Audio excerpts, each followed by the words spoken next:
వందలేళ్ల క్రితం ఆ కొండ అవతల ఒక రాజ్యం ఉండేది. ఆ రాజ్యం గెలవాలంటే సముద్రాన్ని దాటాలా. కాని ఆ కొండ మీద ఒక సైన్యం ఉండేది.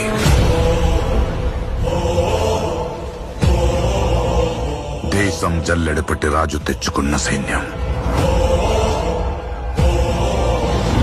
కులం లేదు, మతం లేదు, భయం అసలే లేదు. వాళ్ళ దైవం ఆయుధం, వాళ్ళ ఆయుధం ధైర్యం. రేంబగళ్ళు కొండ మీద నుంచి సముద్రాన్ని కావలి కాసేవాళ్ళు. శత్రువుల రక్తంతో 100 సార్లు ఎరుపెక్కిన ఈ సముద్రానికి సాక్ష్యంగా ఈ చోటు ఎర్ర సముద్రమయ్యింది.